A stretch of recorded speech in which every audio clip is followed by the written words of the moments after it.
Andhra Pradesh liquor scam సంబంధించి రోజు ఒక్కొక్క కొత్త విషయాలు వెలుగులోకి రావడం జరుగుతూ ఉంది. ఆ లిక్కర్ స్కామ్ ద్వారా వచ్చినటువంటి ఆ యొక్క అక్రమ సొమ్ముని ఏ దారులు మళ్ళించారు, ఏ విధంగా వాటిని పెట్టుబడుల రూపంలో పెట్టారని చెప్పేసి అవన్నీ కూడా వాస్తవాలు తెలుసుకొని పోలీసులే ఆశ్చర్యపోతున్నటువంటి పరిస్థితి. అయితే ఆ లిక్కర్ స్కామ్ ద్వారా వచ్చినటువంటి హవాలా నగదుని ఇవన్నీ ఏం చేశారో తెలుసుకోవడానికి మనతో ఉన్నారు సోషల్ యాక్టివిస్ట్ శ్రీలీల గారు. మేడం నమస్కారం అండి. నమస్తే అండి. లిక్కర్ స్కామ్ లో దాదాపు కొన్ని వేల కోట్ల రూపాయల అవినీతి జరిగిందని చెప్పేసి పోలీసులు సిట్ అధికారులు స్పష్టమైన ఆధారాలు ఇప్పటికే సబ్మిట్ చేయడం జరిగింది.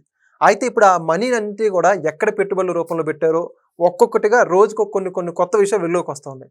తాజాగా చూసుకుంటే తీగల బ్రదర్స్ అంట హైదరాబాద్ లో ఒక ప్రముఖ హాస్పిటల్ స్థాపించారు, ఆ హాస్పిటల్ రూపంలో పెట్టుబడులు పెట్టారని చెప్పేసి, సినిమా నిర్మాణాలకు సంబంధించి కూడా ప్రొడక్షన్ హౌస్లు పెట్టారని చెప్పేసి వాస్తవాలు వస్తున్నాయి.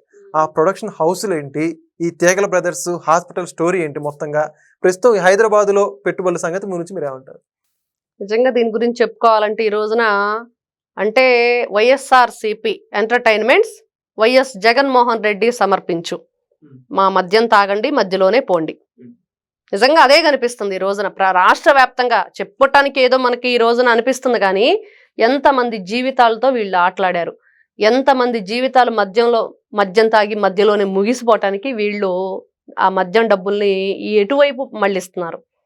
లక్షల కోట్ల రూపాయలు. మొన్నే వైఎస్ షర్మిల గారు చెప్పారు, ఏదో మీరు 1000 కోట్లు 100 కోట్లు అంటున్నారు, మా అన్నయ్య దగ్గర 1,00,000 కోట్లు ఉన్నాయి, మద్యం డబ్బు 1,00,000 కోట్లు కొట్టేశాడు, మరి ఏంటి ఆయన మీద ఎట్లాంటి చర్యలు తీసుకుంటున్నారు అని.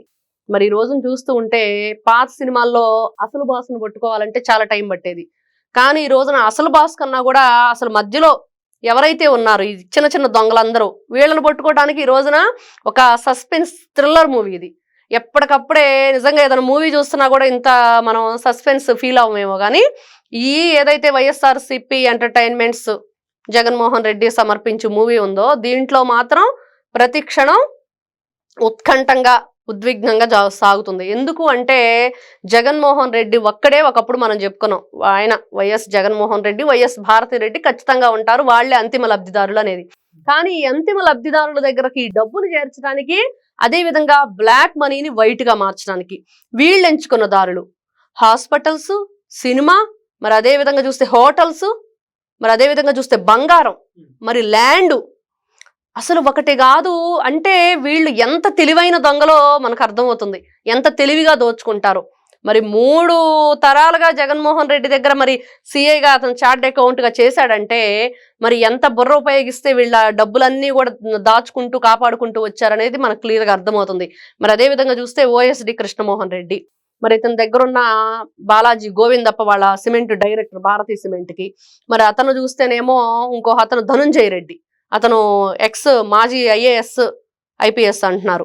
మరి అదే విధంగా చూస్తే ఇంకా మరి రాజకస్ రెడ్డి, ఇతని బుర్ర కూడా మామూలు బుర్ర కాదు, అల్లాటప్ప మనిషి ఏం కాదు. మరి అదే విధంగా గతంలో మనం ఒక విషయం చెప్పుకున్నాం, ఈశ్వర్ కిరణ్ అనే చెప్పి ఒక వ్యక్తి ఉన్నాడు, అతనే కీలక పాత్రధారి సూత్రధారి అని. కానీ వాళ్ళ ఇద్దరిని మించిన అతను ఈ రోజున ఈ తీగల బ్రదర్స్, అంటే తీగలాగితే డొంక కదిలిందంటే ఈ రోజున ఈ తీగల బ్రదర్స్ ని కదిలిస్తే చాలా డొంకలు కనిపిస్తున్నాయి అనేది మాత్రం క్లియర్ గా అర్థమవుతుంది. తీగల బ్రదర్స్ అనగానే వైరా ఎంటర్టైన్మెంట్, మరి దాంట్లో వీళ్ళు హాయ్ నాన్న అని, మరి అదే విధంగా లవ్ బర్డ్స్ అని, మరి ఇంకా ఏదో చందమామ కథలు అని, ఇట్లా కొన్ని సినిమాలు తీశారు, దాని మీద పెట్టుబడులు పెట్టారు, విపరీతంగా డబ్బులు వచ్చేసినాయి. అస్సలు బాలకృష్ణ, పవన్ కళ్యాణ్ లేకపోతే మెగాస్టార్ వీళ్ళ సినిమాల కన్నా కూడా వీళ్ళ సినిమాలు 365 డేస్ ఆడిని అని చెప్పి చూపించారు. ఎక్కడి నుంచి వచ్చిందంటే బ్లాక్ మనీ వైట్ గా మార్చడమే వీటి చరిత్ర. కొంతమంది అయితే అసలు సినిమా పేర్లు కూడా మాకు తెలియవు, ఎప్పుడు అది రిలీజ్ అయింది ఎప్పుడు అని చెప్పేసి కూడా తెలియదు అనే పరిస్థితి. మరి అలా జనాలకు కూడా తెలియలేని ఆ సినిమాలు మరి ఏ విధంగా వీళ్ళకి డబ్బులు తెచ్చిపెట్టినాయి అంటే అది సినిమా డబ్బు కాదు, మద్యం డబ్బు అనేది మాత్రం క్లియర్ గా అర్థమవుతుంది.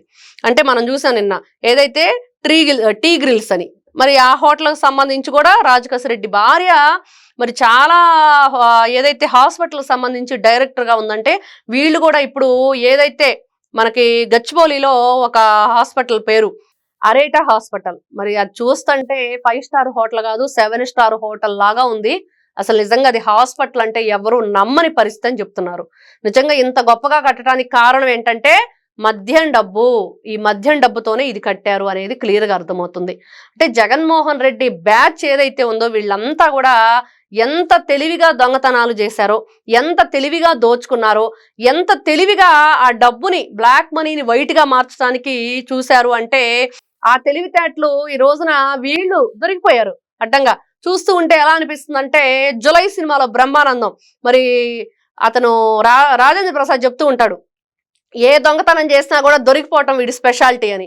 వీళ్ళు కూడా అంతే, ఏది చేసినా కూడా దొరికిపోవటం వీళ్ళ స్పెషాలిటీ అన్నట్లుగా ఖచ్చితంగా మొత్తం సిట్ కానివ్వండి, ఈడీ కానివ్వండి, సిబిఐ కానివ్వండి, ఏదైనా సరే రంగంలో దిగితే మేము మీ సంగతి పూర్తిగా వివరాలతో సహా ఇవ్వకుండా వదిలిపెట్టం అనేది మాత్రం ఇక్కడ క్లియర్గా అర్థమవుతుంది మద్యం కుంభకోణం కేసులో. అంటే ఇప్పుడు చూసుకుంటే ఒక్కొక్క దారిలో ఒక్కొక్క పెట్టుబడులు పెట్టడం జరిగింది. ఒక ఆర్థిక స్కామ్ ఈ రకంగా చేయొచ్చని ఎవరైనా ఊహించి ఉండొచ్చు అంటారా? ఖచ్చితంగా ఊహించుండ్రు. ఎందుకంటే సొంత బాబాయిని అడ్డంగా నరికేస్తేనే మరి ఎంతో తెలివిగల వ్యక్తి, రాజకీయ అనుభవం ఉన్న వ్యక్తి నారా చంద్రబాబు నాయుడు గారే ఇప్పుడు కూడా చెప్తూ ఉంటారు, అసలు మేము ఎక్స్పెక్ట్ చేయలేకపోయాము, ఎవరైనా సరే ఇంట్లో రక్తం పంచుకొని పుట్టిన బాబాయిని చంపుతారా అనేది అది ఊహకు అందంది. ఎవరైనా సరే ఏదో కొంచెం డబ్బులు అక్కడ మిస్సింగ్ జరిగింది, ఏదో లావాదేవీలు జరిగినాయి, మొత్తానికి ఏదో మద్యం కుంభకోణం అంటే ఏదో కొంత కల్తీని ఇక్కడ తయారు చేసేసి అమ్మేశారు అనేది మాత్రం అనుకున్నారు. కానీ ఇంత భారీ స్థాయిలో అసలు డెన్నులు, లక్షల కోట్ల రూపాయలు కంటైనర్లో తరలించటాలు. మరి అతను వైఎస్ఆర్సీపీ పార్టీ అధినేత జగన్మోహన్ రెడ్డి అక్కడ అధికారంలో ఉన్నప్పుడు తెలంగాణలో మరి కల్వకుంట్ల ఫ్యామిలీ మరి అధికారంలో ఉంది. మరి వాళ్ళు వీళ్ళకి ఏ విధంగా సహకరించారనేది ఈ రోజున హైదరాబాద్లో ఎన్ని డెన్లు ఉన్నాయి, ఎన్ని 5 స్టార్ హోటల్స్ ఉన్నాయి, ఎన్ని సినిమాలు నడిచినాయి, ఎంత సినిమా వీళ్ళు ఆంధ్రప్రదేశ్ రాష్ట్ర ప్రభుత్వ ప్రజలకు చూపించింది ఆ రోజునంటే ఈ రోజున నిజంగా అందరూ కూడా ఒక్కసారిగా షాక్ అయ్యే పరిస్థితి. ఇప్పుడే అనుకున్నాం మనం సస్పెన్స్ థ్రిల్లర్ మూవీ ఏ విధంగా ఉండిద్దో, నిజంగా ఈ రోజును చూస్తూ ఉంటే అలానే ఉంది. ఎవరు కూడా ఎక్స్పెక్ట్ చేయలేదు మలుపులు అవన్నీ కూడా ఎటువైపు ఎప్పుడు తిరుగుతుందా, ఎవరి కొత్త పేర్లు వినిపిస్తాయా, ఇంకా ఎంతమందిని దీన్ని ఈ ఉచ్చులో వీళ్ళు లాగారా అనేది చూస్తూ ఉంటే ఎవరికి వారే ఎవ్వరం కూడా తీసుకోలేదు. మాలో ఉన్న టాలెంట్ అంతా చూపిస్తామని చెప్పేసి సినిమా డైలాగ్ లాగా వీళ్ళ టాలెంట్ అంతా చూపించారు మద్యం కుంభకోణంలో. అంటే ఒకరా ఇద్దరా ఈ రోజున ఇప్పుడు ఈ రోజున వీళ్ళని అక్యూజర్ గా చేర్చబోతున్నారు. అదేవిధంగా మొన్న ఏదైతే ఛార్జ్ షీట్ లో వీళ్ళ నేమ్ ఈ తీగల బ్రదర్స్ జితేందర్ రెడ్డి, ఉపేందర్ రెడ్డి అని ఇద్దరు పేర్లు వినిపిస్తున్నాయి.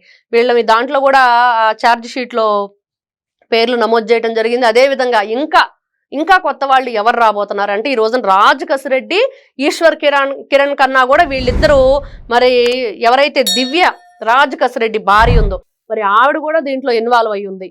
మరి వీళ్ళందరూ కూడా అంటే అసలు ఎంత గొప్పగా ఎంత మద్యం కుంభకోణం చెప్పుకోవాలంటే అసలు ఏదో మనం ఒక వెబ్ సిరీస్ తీస్తే ఏ విధంగా ఉందో అలాగా వస్తూనే ఉంది. నిజంగా ఆంధ్ర రాష్ట్ర ప్రజలందరూ ఈ రోజున ఒకటే అనుకుంటున్నారు, వీళ్ళు ఇన్ని లక్షల కోట్ల రూపాయలు కొల్లగొట్టేశారు కదా, 5 సంవత్సరాలు రాష్ట్ర అభివృద్ధి మీద అదే చూపిస్తే గతంలో 30 సంవత్సరాలు మేమే ఉంటామనేవాళ్ళు అదే జరుగుండేది. ఈ రోజున ఆ అభివృద్ధి వైపు వీళ్ళ ఏదైతే ఆలోచనలు పెట్టకపోవటం వల్ల, వీళ్ళ దోపిడీ మీదే వీళ్ళ ఆలోచన పెట్టడం వల్ల ఈ రోజున ఇంకా 30 సంవత్సరాలు దాకా వీళ్ళు మళ్ళీ రాజకీయ వైపు కన్నెత్తి చూసే పని లేకుండా మేం చేస్తామని ప్రజలు చెప్తున్నారు. థాంక్యూ. నమస్తే. Please subscribe to Leo News for more videos.